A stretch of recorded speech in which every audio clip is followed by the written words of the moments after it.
तर हे युद्ध सुरू होऊन 11 दिवस झालेत। या 11 दिवसांमध्ये नेमकं काय काय घडलं ग्राफिक्सच्या माध्यमातून नजर टाकूया। इराणचं नौदल आणि वायुदल जवळपास नष्ट झालेलं आहे। इराणच्या 51 युद्धनौका बुडवल्या गेल्या आहेत। लष्करी मुख्यालयासह महत्त्वाच्या इमारती बेचिराख करण्यात आलेल्या आहेत। इराणमध्ये 1372 जणांचा मृत्यू झालाय। लेबनॉनमध्ये 394 जणांचा मृत्यू झालाय। इस्रायलमध्ये 13 जण मारले गेलेत। अमेरिकेच्या 7 जणांचा मृत्यू झालाय। इराकमध्ये 6 जणांचा मृत्यू झाला। कुवेतमध्ये 6 जणांचा मृत्यू झालाय।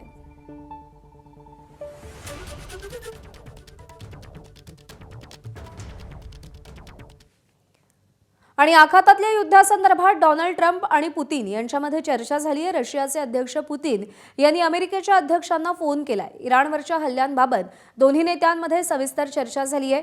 युक्रेन युद्धाबाबतही चर्चा झाली आहे। युक्रेनशी युद्धविरामावर चर्चा झाल्याचं रशियानं सांगितलेलं आहे।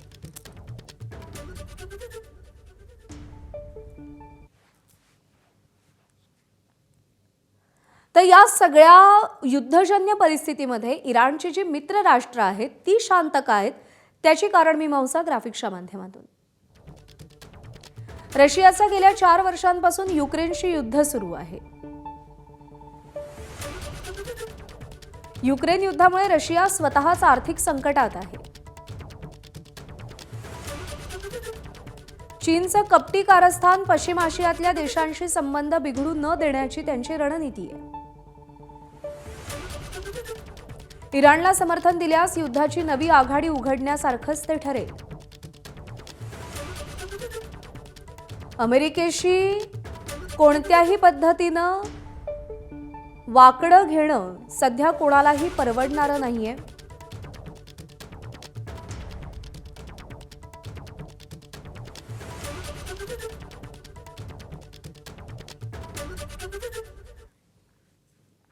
आणि या युद्धाच्या झळा जगाला बसू लागल्या असतानाच अमेरिकेचे अध्यक्ष ट्रम्प यांनी मोठं वक्तव्य केलंय। युद्ध लवकरच संपेल, अनेक अर्थांनी आम्ही हे युद्ध जिंकलोय असं ट्रम्प यांनी म्हटलंय। इराणचं नौदल वायुदल आम्ही बेचिराख करून टाकलंय। इराणच्या 5000 ठिकाणांवर आम्ही हल्ला केलाय आणि त्यांच्याकडून जगावर अणुहल्ल्याचा धोका होता तो आम्ही उधळला असं ट्रम्प यांनी म्हटलंय। मोजतबा खामेनेंची नियुक्ती आपल्याला आवडलेली नाही। कट्टरतावादी विचारसरणीचे उरले सुरले इराणी नेतेही लवकरच मारून टाकू असं ट्रम्प यांनी म्हटलंय। They were going to take over the Middle East and they were going to try and destroy Israel. So we stopped it with good timing, and we're very proud to be involved in this, and it's going to be ended soon. And if it starts up again, they'll be hit even harder. अध्यक्ष Donald Trump यांनी युद्ध संपवण्याची भाषा केल्यावर त्याला आता इराणच्या IRGCनं प्रत्युत्तर दिलंय।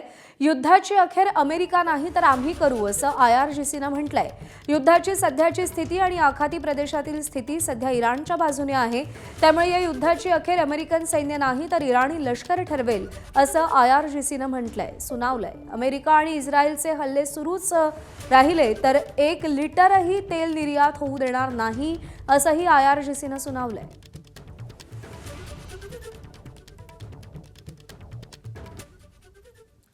इराणमधील मुलींच्या शाळेवर झालेल्या हल्ल्यासंदर्भात अमेरिकेचे राष्ट्राध्यक्ष डोनाल्ड ट्रम्प यांना प्रश्न विचारण्यात आला आणि यावेळी ट्रम्प यांनी इराणवरच आरोप लावले। आम्ही टॉमहॉक नावाचं शस्त्र दुसऱ्या देशांना विकतो, त्याचा ते वापर करतात, ते शस्त्र इराणकडे असल्याचं ट्रम्प म्हणाले। Because I just don't know enough about it. I think it's something that I was told is under investigation, but tomahawks are used by others, as you know. Numerous other nations have tomahawks. They buy them from us. But I will certainly, whatever the report shows, I'm willing to live with that report. दरम्यान एका इराणी युद्धनौकेचा स्फोट झालाय आणि त्याचा video देखील समोर आलाय। दक्षिण इराणच्या कनगन बंदर परिसरातली ही दृश्य असल्याची माहिती मिळतेय।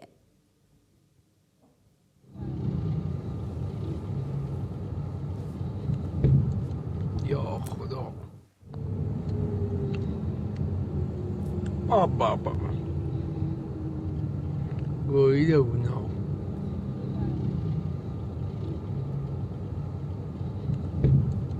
야, खुदा.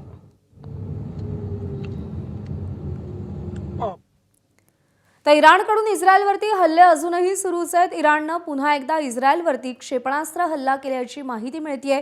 एकीकडे युद्ध थांबेल अशा चर्चा सुरू असताना इराण अजूनही आक्रमक भूमिकेवर आणि फ्रंट फूटवर येऊन लढताना आपल्याला दिसतोय आणि इस्रायलवरती इराणनं क्षेपणास्त्र हल्ला केलेला आहे त्याची दृश्य समोर आली आहेत.